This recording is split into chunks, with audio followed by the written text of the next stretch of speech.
Ya estamos grabando, así que voy a agradecerle a Joaquín nuevamente por su exposición y por su tiempo, a todos por participar, como siempre, y voy a pasar a presentar a Daniela Orozco Poveda, quien es abogada, magíster en Derecho de la Universidad de Medellín, Colombia, doctora en Estudios Políticos y Jurídicos de la Universidad Pontificia Bolivariana de Medellín, ex becaria del programa Fulbright Visiting Student Researcher, profesora investigadora del grupo COEDU de la Universidad Pontificia Bolivariana Seccional Montería, profesora titular del curso de Filosofía del Derecho y Metodología de la Investigación.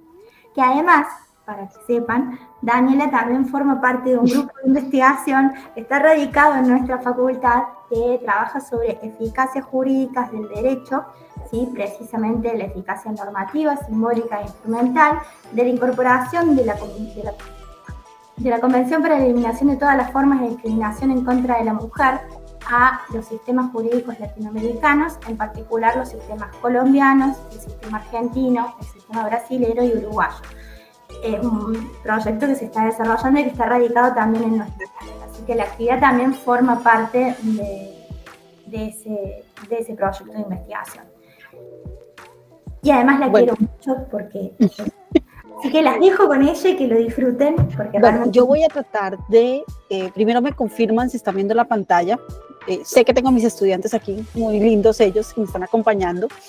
Y me confirman si están viendo la pantalla y quiero decir dos cosas. Voy a primero a tratar de hacer una presentación corta sobre el positivismo jurídico, aunque es el más popular, por así decirlo, dentro del derecho. Y segundo, voy a tratar de empezar desde tres momentos. Por eso fue que me hago presentación. A mí me encantan las diapositivas. Voy a hablar en tres momentos. Primero, el contexto histórico o el contexto del positivismo jurídico. El segundo, el presupuesto y la metodología de Hans Kelsen. Y el tercero es el aporte y los límites del positivismo.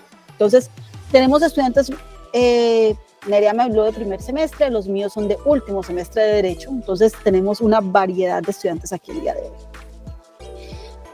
¿Por qué nos remitimos al positivismo jurídico o de dónde surge la idea del positivismo jurídico? Creo que es lo primero que tenemos que hablar. Y en ese sentido, pues como estamos hablando de sus orígenes, ustedes han visto algo a lo largo de todas las presentaciones y es que el derecho tiene una relación directa con los contextos los políticos, económicos y sociales de los momentos. Es decir, el derecho no surge de la nada, el derecho es un proceso de construcción y eso implica que lo que esté sucediendo a nivel político va a afectar la construcción del derecho. Entonces, cuando nosotros empezamos a hablar de positivismo jurídico, tenemos que irnos específicamente siglo XVIII, siglo XIX, principios del siglo XX. ¿Por qué nos remitimos al siglo XVIII? Porque, señores, el siglo XVIII es la época de la Ilustración, es la época de las revoluciones liberales, lo que nosotros conocemos como revoluciones liberales. Empezamos con la independencia de las 13 colonias norteamericanas, la Revolución Francesa, y eso promueve unos ideales que son la libertad, la igualdad, los derechos individuales. Sin embargo, el positivismo jurídico como corriente filosófica y como corriente metodológica del derecho nos lleva a una idea de la defensa de esos derechos adquiridos, es decir, de un proceso de construcción de esos derechos, de un reconocimiento, no solamente a partir de las acciones de hecho, que somos muy populares nosotros en Latinoamérica con eso, y es la protesta, los actos de resistencia constitucional, sino que además de una revolución, un grupo de personas que creó ese proceso revolucionario, se necesita un reconocimiento jurídico. Y ahí es donde entran entonces los procesos de constitucionalismo que se empiezan a hablar en el siglo XVIII y siglo XIX. ¿Por qué nos remitimos a ese momento? Porque es que ese constitucionalismo que se empieza a dar en ese momento es la base de lo que se va a convertir el positivismo jurídico, la necesidad de una declaración positiva de derechos. Asimismo, entonces miren que ya presenté un primer momento. En un segundo momento, el positivismo jurídico surge ya con la idea de los Estados-nación. Estamos construyendo en lo que se va a convertir esa transformación política, esa transformación de lo que es un Estado, el concepto de Estado que venía anteriormente, siglo XV, siglo XVI, ya tenemos un Estado construido, una definición de Estado, pero apenas se están organizando, apenas estamos definiendo fronteras, estamos organizando la frontera de ese Estado que se va a surgir. Ya los tenemos, pero ¿cómo se va a garantizar que la persona que está dirigiendo ese Estado sea legítima? Entonces empiezan a construirse unos sistemas legales que permiten la consolidación de ese poder y que además garanticen el orden social. Y aquí viene algo muy interesante y lo dijo uno de ustedes hace un momento, el concepto de seguridad jurídica. Nosotros no podemos hablar de positivismo jurídico sin seguridad jurídica. Y es que precisamente la idea de un Estado que declare positivamente sus derechos implica que el individuo va a tener claridad en cuanto a cuáles son sus derechos, cuál es el procedimiento, contenido, procedimiento, principios de las normas que rigen esa sociedad. Si tú tienes claridad de esos principios, de esos derechos, de esos deberes como ciudadano, entonces vas a tener una seguridad jurídica. ¿Y eso dónde va a estar? Nos dice el positivismo, su nombre lo indica, es casi que implícito, positivizado, una norma positiva. Asimismo, me dicen si tienen alguna pregunta. Resulta que salió la Revolución Francesa, muy buena idea de la Revolución Francesa, surgió la Declaración de los Derechos del Hombre y del Ciudadano, asesinan en la guillotina a los aristócratas, perdónenme por el resumen super light que estoy haciendo de la Revolución Francesa, y llega al poder un señor llamado Robespierre.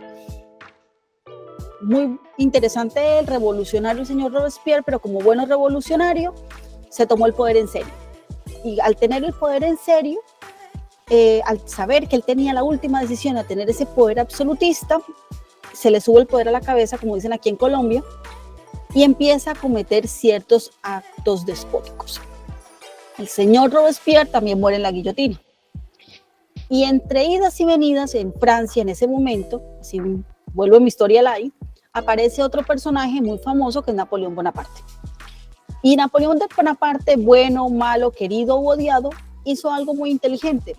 Y él dijo, miren, tenemos muchas normas, tenemos muchos ciudadanos, tenemos muchas ideas, necesitamos organizarnos. Y él inicia un proceso que ya venía de antes, un proceso que venía de la misma ilustración, de la misma idea de la necesidad de reorganizar o de organizar el conocimiento, de codificar, de un proceso bibliotecario, por así decirlo. Entonces él dice, vamos a organizar las leyes e iniciamos un proceso de codificación y sale el famoso Código Civil francés. Ese proceso de codificación empieza entonces a convertirse en una herramienta fundamental en la organización de las leyes. Empieza a establecerse un patrón. Las leyes tienen que estar codificadas. Toda ley, toda actuación, todo hecho que genere una consecuencia jurídica debe estar codificado. Empieza un proceso entonces de la construcción de un sistema legal positivo. Entonces ya empieza a surgir el Código Civil, luego sube el Código de Comercio, y miren que ese proceso de codificación es la base de lo que es el siglo XIX y principio del siglo XX a nivel político. un hecho jurídico que se convierte en político. Y ese proceso de codificación va a tener consecuencias que ustedes no se pueden imaginar en este momento, y es que ese proceso de codificación va a generar algo que llamaríamos formalismo jurídico. En su momento ustedes debieron haber asistido, los estudiantes en algún momento habrán escuchado de la escuela de la exégesis. Regresamos a ella, a ese formalismo exegético, a la idea de la interpretación literal del derecho. Pero eso va a ser una crítica que se le va a hacer eso, y ahí me voy adelantando un poco. Ese es el contexto político. Entonces, hablamos del contexto social. Sí, en ese contexto social, entonces, además de las revoluciones políticas que vimos, la independencia de las 13 colonias norteamericanas, la Revolución Francesa, los procesos independentistas latinoamericanos, tenemos también un proceso de revolución industrial. Acuérdense que el siglo XIX se ve marcado por la industrialización y la maquinaria dentro de los procesos de las empresas. Es decir, estos procesos de la idea de la máquina como un elemento de apoyo dentro de los procesos económicos. Empezamos a ver entonces un surgimiento de un capitalismo casi que salvaje en ese momento, porque no habían unas normas que protegieran a esos trabajadores. Empiezan entonces también a darse unos movimientos sindicalistas, empiezan a darse unos movimientos por la lucha obrera, pero eso está por un lado. En este momento nos interesa es que ese proceso de industrialización generó o requirió de un proceso, de una legislación laboral o de unos procesos de legislación de esas compañías y de esas empresas. Hubo un proceso de migración, y es que acuérdense que antes del siglo XVIII, antes de los inicios de lo que fue la Edad Media, el proceso de Renacimiento, los procesos anteriores al siglo XVIII, había un crecimiento económico, o el crecimiento económico estaba fundamentado precisamente en la cantidad de tierras que se poseían.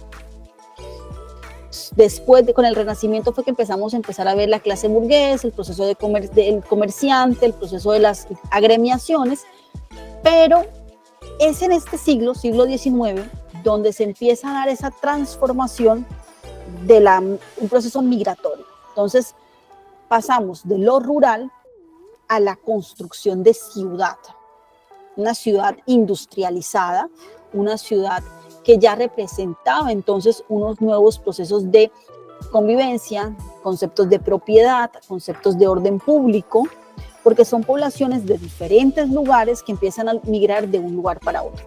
Un proceso de migración que cualquier parecido con la realidad actual, pues no podemos decirlo, pero podríamos hablar de ello.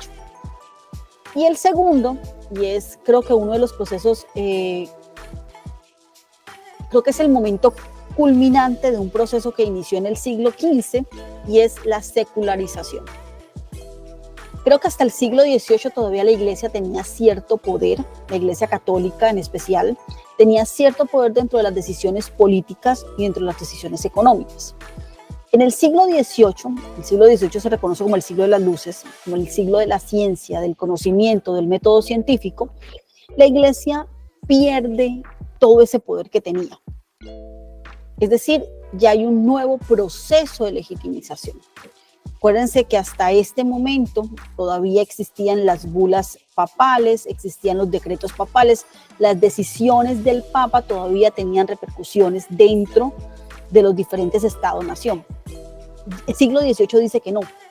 Ya el siglo XVIII se rompe con eso y se crea una división clara entre los poderes que tiene la iglesia y los poderes que tiene el Estado. ¿Y por qué se da eso? Porque entonces empezamos a hablar de una distinción clara entre lo que es el derecho y lo que es la moral.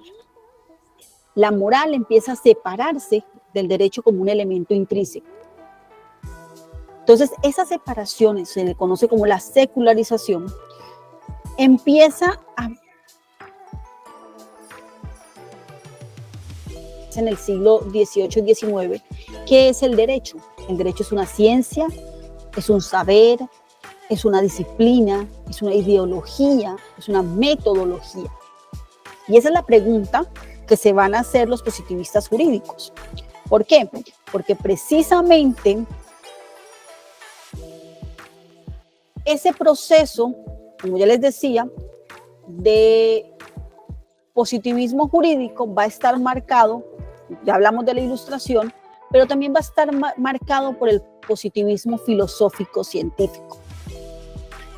Augusto Comte, positivista, padre del positivismo científico, va a plantear la idea de qué es el conocimiento verdadero y que ese conocimiento solamente se puede adquirir a partir de un método científico, a partir de la observación, la experimentación, a partir del proceso de método, una idea de un objeto claro de estudio y un método que determine ese objeto.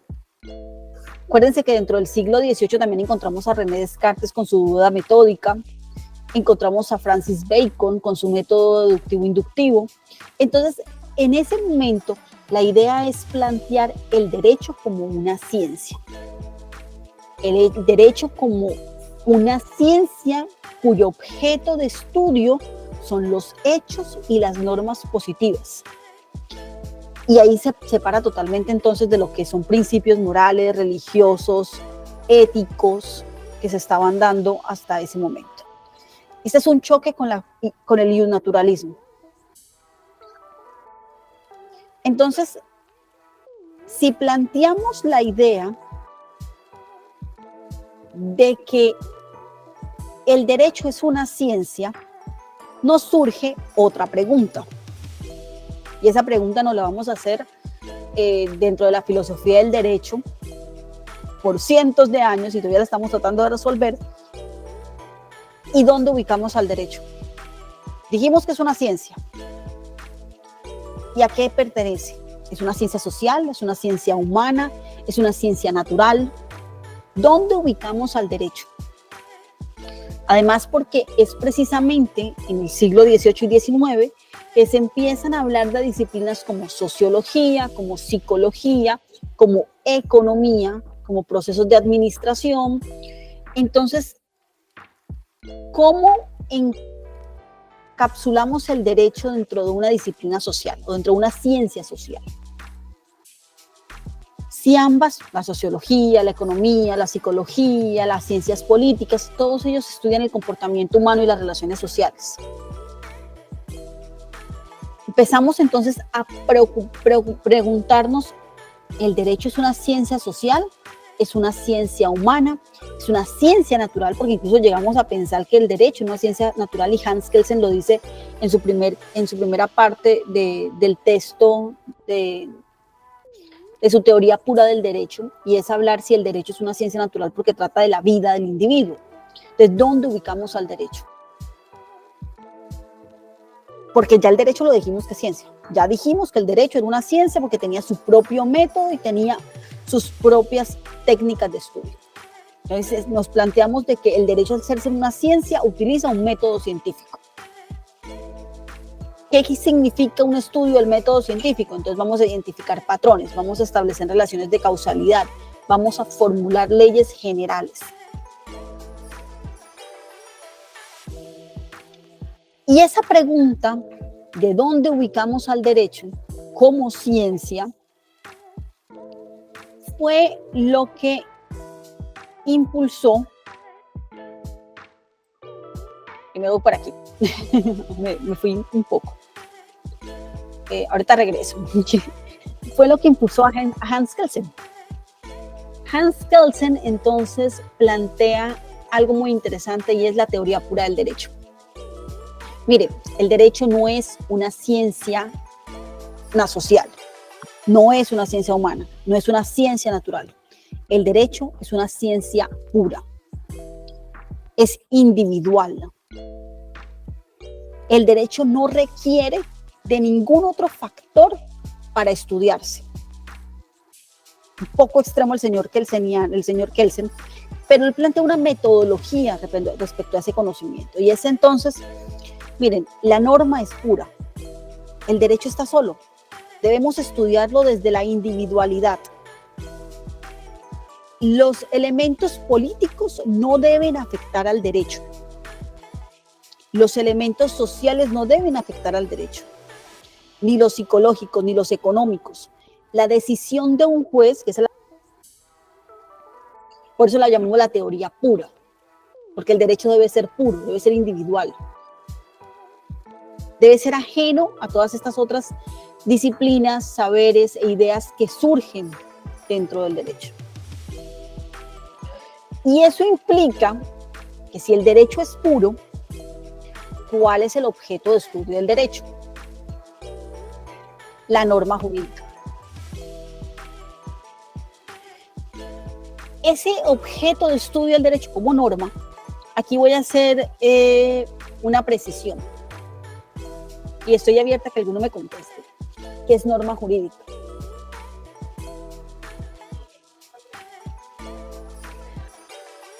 ¿Qué entendemos nosotros por norma? Es como una regla que nos va a conducir a nuestro comportamiento en la sociedad. Muy bien, Alfonsina. ¿Qué más? Delfina también tiene la mano alzada. ¿Qué más puedes complementar? Que puede ser una preposición o regla de conducta que puede calificar algo como obligatorio. Muy bien. Hay otra persona que tiene la mano alzada que no alcanza a ver el nombre. Bueno, lo que nos está diciendo Delfina y Alfonsina es cierto. Esa es una norma. Pero miren que para Kelsen hay algo que hay que quedar claro, y es que esa norma jurídica, cuando él se refiere a esa norma jurídica como objeto de estudio, él se está refiriendo al concepto de norma estricto. Ustedes saben que nosotros en derecho hablamos de norma en sentido amplio y norma en sentido estricto, ¿cierto? Cuando nosotros hablamos de norma en sentido amplio, nos referimos a esos elementos metajurídicos o esos elementos abstractos del derecho.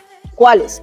Los principios generales del derecho, los valores jurídicos, los derechos humanos, por ejemplo, los derechos fundamentales, aquello que no está necesariamente positivizado. Incluso, en el caso colombiano, nosotros, por ejemplo, norma en sentido amplio entendemos las decisiones judiciales. Pero cuando hablamos de norma en sentido estricto, nos estamos refiriendo es a la ley específicamente, a la ley positiva. Entonces, en el caso de este proceso, en esta metodología kelseniana, cuando él habla de norma como objeto de estudio, él se está refiriendo en principio a esta ley positiva. ¿Y qué plantea él? Que hay una estructura jerárquica de las leyes. La famosa pirámide de Kelsen. Ha sido muy revaluada. Está la pirámide normal, la pirámide invertida, como ustedes la quieran analizar. Pero en la cúspide, en la parte más alta de la pirámide, si la ven de manera directa o si la ven invertida, la última parte, o sea, el elemento fundamental de la pirámide de Kelsen es la norma fundamental. Él la llama la norm ground, sí, la norma fundamental, la norma base. ¿De dónde surgen todas las otras leyes? Si lo hacemos un equiparamiento, una similitud con lo que nosotros tenemos en nuestros estados, esa norma fundamental sería la Constitución política. Entonces, nosotros tenemos una pirámide y en la cúspide de la pirámide está la norma constitucional. La Constitución política en sentido abstracto, en sentido estricto. Nuestro cuerpo constitucional. Y de ahí va bajando en escalafón de acuerdo a las características sustanciales y procedimentales que tiene la ley. Entonces, voy a hablar del caso colombiano porque es el que conozco. La profe Nerea les explicará mejor el caso argentino. Pero en el caso colombiano, por ejemplo, nosotros tenemos algo que se llaman leyes estatutarias. Las leyes estatutarias son leyes que tienen, que se relacionan, que son creadas por el Congreso de la República, pero que tratan temas relacionados con derechos fundamentales. Luego de las estatutarias, entonces en el escalafón de Kelsen, por prioridades, vendrían las leyes ordinarias. las leyes que crea el Congreso en su ejercicio legislativo. Luego de las leyes ordinarias, entonces vienen las leyes con fuerza de ley, que son las leyes creadas por el Ejecutivo cuando actúa en función legislativa. Luego vienen entonces aquellos decretos ejecutivos normales, aquellos que fueron creados por el Ejecutivo sin fuerza de ley, que tratan de unos temas específicos en unos momentos específicos. Luego vienen entonces las disposiciones territoriales. En Colombia se les llaman ordenanzas departamentales, los acuerdos municipales que se refieren a los entes territoriales. Y así va bajando la calidad de relevancia dentro del ordenamiento jurídico de una disposición.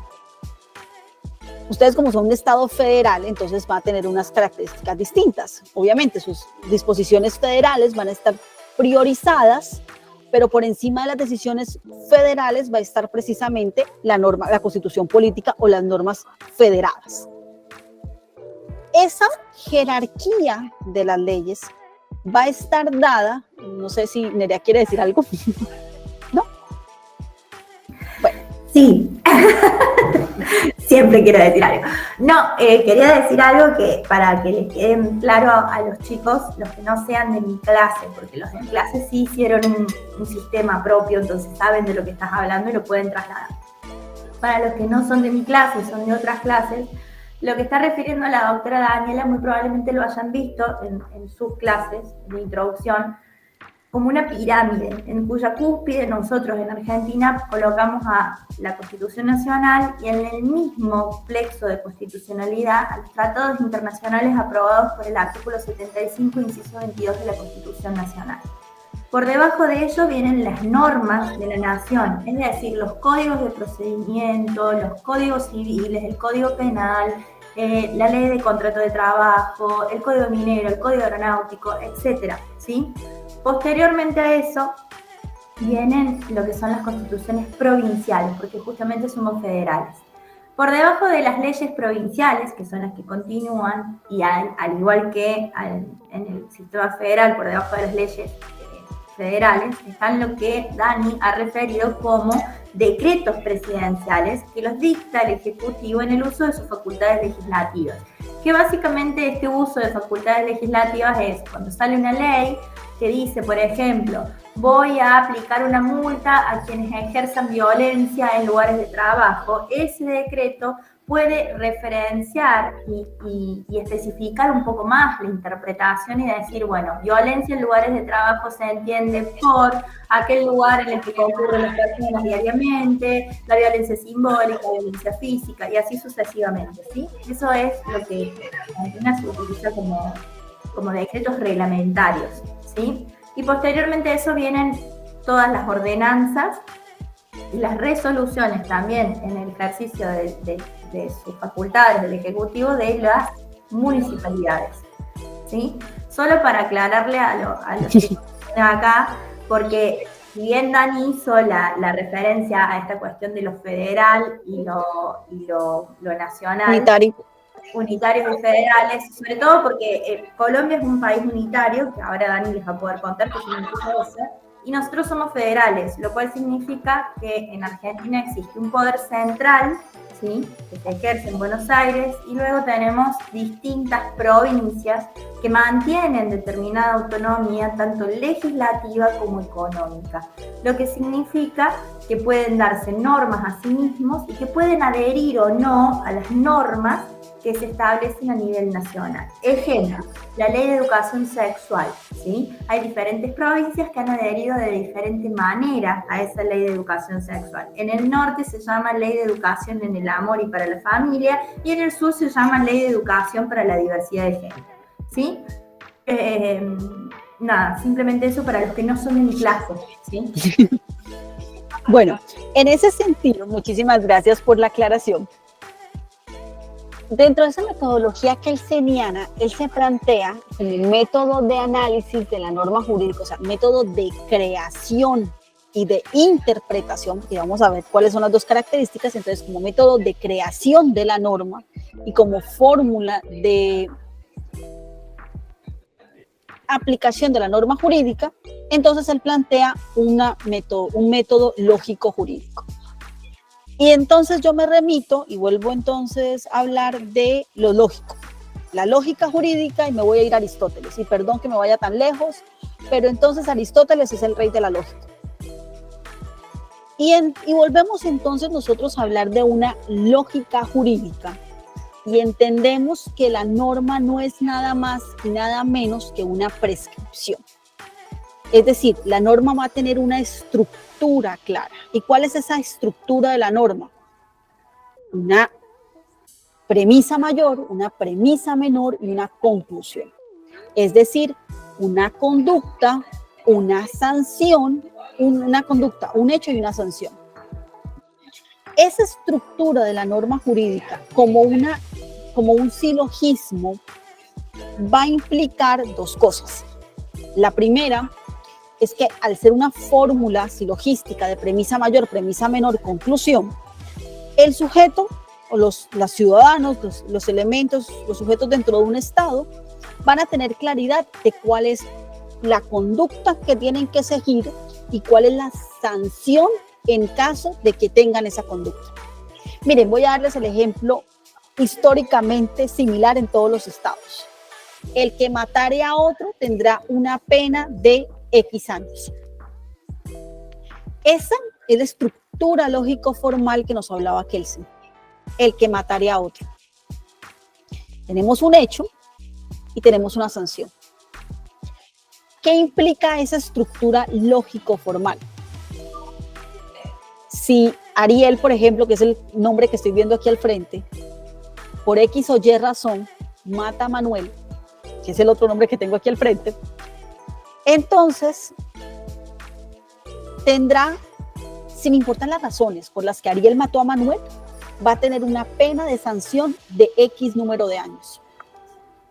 A mí no me interesa, al juez positivista, kelseniano, no le interesa las razones por las que Ariel mató a Manuel. Yo simplemente me estoy rigiendo por la estructura de la norma. Y eso nos lleva entonces a una seguridad jurídica, porque esa es la idea de Kelsen, una seguridad jurídica. Tenemos la norma, tiene la sanción. No hay más. No hay un punto medio en esa situación. Hay una aplicación exegética, formalista de la norma. Eso nos lleva entonces a un segundo momento. ¿Cómo se aplica la norma? ¿Cómo se interpreta una norma dentro de esta estructura lógico-formal?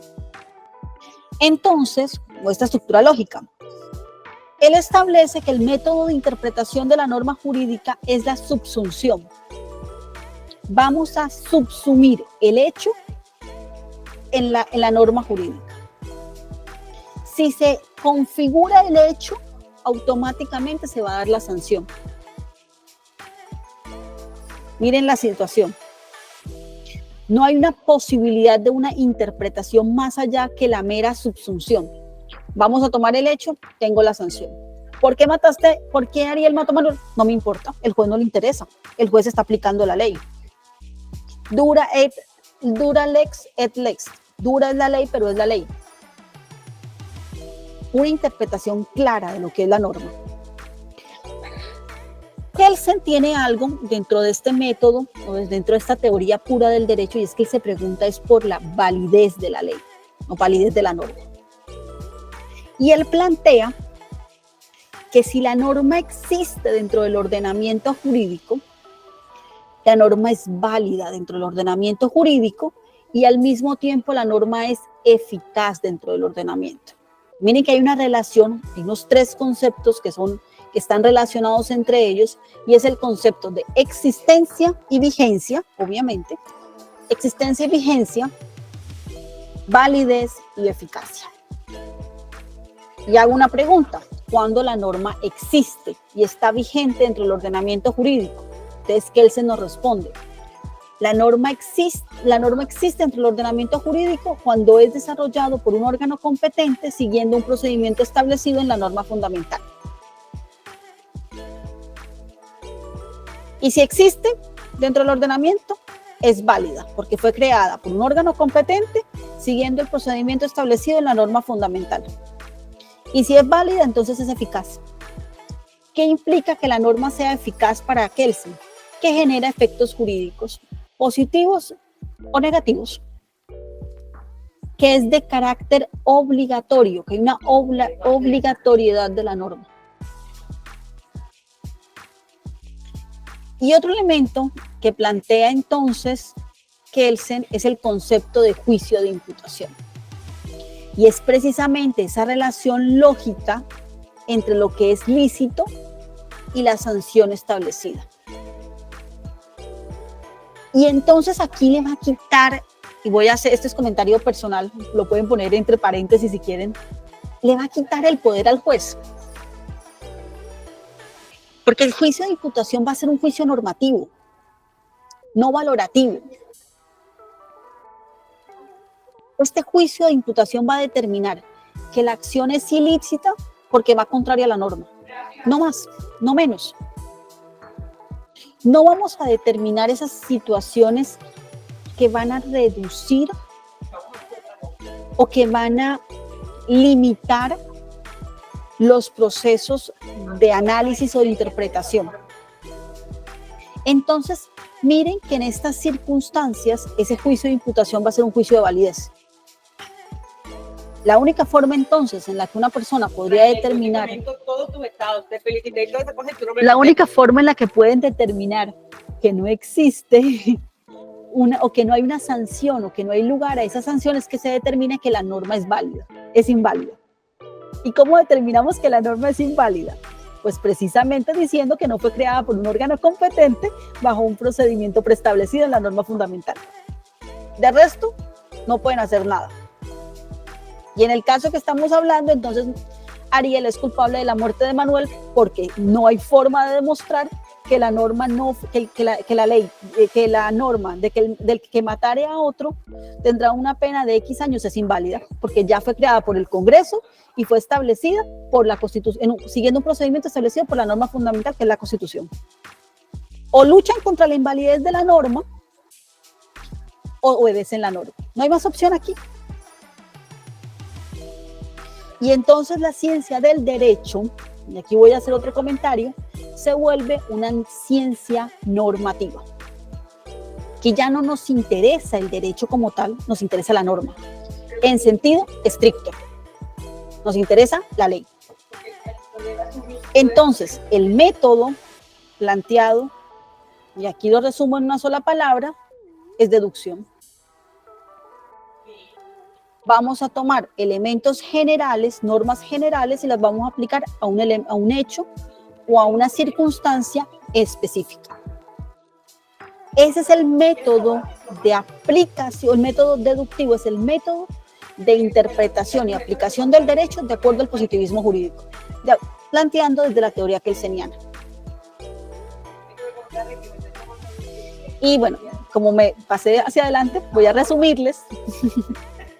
El método, entonces, el método del positivismo, el modelo del positivismo jurídico, se puede resumir en 3 palabras. Este es el positivismo general, pero se puede resumir también en tres elementos desde el positivismo jurídico. El primero, el rechazo a toda aplicación metafísica, toda idea de que no se puede relacionar directa o indirectamente con los hechos verificados, es decir, todo aquello metafísico, lo religioso, lo moral, lo espiritual. No, eso carece de valor, eso carece de sentido. O sea, los juicios de valor no se pueden hacer de acuerdo a esos elementos abstractos, sino que el juez debe valorar la norma desde los hechos fundamentales de la norma, es decir, de la misma disposición normativa, desde la misma ley. El segundo es que la ciencia como derecho debe tener un punto de partida y es la ley, el objeto de estudio, pero al mismo tiempo tiene que estar constituido a partir de la observación, la sistematización, y deben generarse unas conclusiones válidas. El concepto de validez ya lo hablamos desde la teoría kelseniana. Y hay una distinción entre las ciencias y es que debe construirse o debe determinarse cuál es el objeto de estudio, cuál es el fenómeno de estudio y cuál es el método de análisis. Y eso plantea entonces que el derecho o el concepto de positivismo jurídico va a estar dado en 3 elementos. El positivismo jurídico como ideología, el positivismo jurídico como teoría del derecho y el positivismo jurídico como proceso metodológico. Entonces, el proceso como ideología, y aquí viene una parte muy interesante, como ideología se convierte entonces el fundamento de la necesidad de la seguridad jurídica como base de la construcción del Estado. Y aquí voy a hacer otro paréntesis y es, pues señores y señores, el positivismo, formalismo jurídico como ideología fue la base del Tercer Reich. Y fue el fundamento ideológico de la construcción de lo que fue el Estado alemán nazi. Y fue la respuesta o el argumento utilizado por ellos durante los juicios de Nuremberg, porque estaban obedeciendo la ley. Como teoría del derecho, y es la construcción del positivismo como teoría del derecho, y es lo que nos ha llevado a nosotros a discutir cuál es el origen del derecho. El derecho natural o el derecho positivizado, el derecho escrito, una idea de cuál es el origen del derecho, en qué momento surge el derecho, si es algo inherente al ser humano o, como el contrario, lo que dice el positivismo, formalismo jurídico, el derecho surge es cuando es reconocido por un ordenamiento jurídico, por un Estado. Es declarado en un cuerpo normativo. Y por último, que es el que ya vimos con Kelsen, o esa metodología, esa estructura de la teoría kelseniana, y es el positivismo jurídico como una metodología, en donde se estudia precisamente la idea de lo que es la validez de la norma. Bueno, eso es todo lo que tenía preparado para el día de hoy. ¿Preguntas? Una pregunta, ¿puedes repetir la última, lo del metodológico? Claro, el metodológico es la teoría kelseniana. Entonces es la idea de que el derecho debe ser una ciencia pura y entonces debe estar determinado o estudia. La pregunta que se hace dentro del positivismo jurídico metodológico es precisamente la idea de la validez, cuando una norma es válida. Entonces empezamos a determinar ese método, cuál es el método utilizado para determinar la validez de la norma. Y si nos vamos con la teoría kelseniana, entonces es el método deductivo. Pero hay muchos métodos, entonces aquí empieza a hablarse o sea, es la base para otros procesos que van a iniciarse más adelante, y entonces vamos a empezar a hablar del realismo jurídico, cuando hablamos de la sociología jurídica, que es otra de las clases que van a ver más adelante, y es cómo el derecho, el método de análisis del derecho, ya no va a ser la validez o la ley, sino que vamos a distinguir los conceptos de existencia, validez y eficacia. Juan. Gracias. Te hago una consulta. ¿Con calidez de la norma te querés referir a lo moral de la norma, puede ser? No, aquí estamos hablando de validez, no de calidez. Acuérdate que la norma como tal, la idea del positivismo jurídico es precisamente que nos alejamos de lo moral. La moralidad no va a tener una respuesta dentro del positivismo jurídico. La idea precisamente del positivismo es que las respuestas del derecho van a estar dentro de la misma dogmática, no de las circunstancias abstractas o las metafísicas, lo espiritual, lo moral, sino solamente dentro de lo dispuesto en el ordenamiento jurídico. Gracias. Con gusto, Juan. Camila. Profe, ¿podrías volver a repetir de estos 3 elementos el segundo? La teoría, ¿cómo sería? Claro, la teoría del derecho. Bueno, la teoría del derecho se plantea cuál es el origen del derecho, cómo surge el derecho. Cuando hablamos de lo ontológico es la pregunta por el ser. Entonces, el positivismo jurídico plantea que el derecho surge con la norma positiva. Es decir, tú tienes derecho, y te voy a dar un ejemplo claro, tú tienes derecho a la salud cuando en tu ordenamiento jurídico hay una norma que se llame ley de salud. Hay un acceso, una garantía al derecho a la salud. Antes no existe, antes es una idea, es un concepto, mas no es una ley, no es una norma.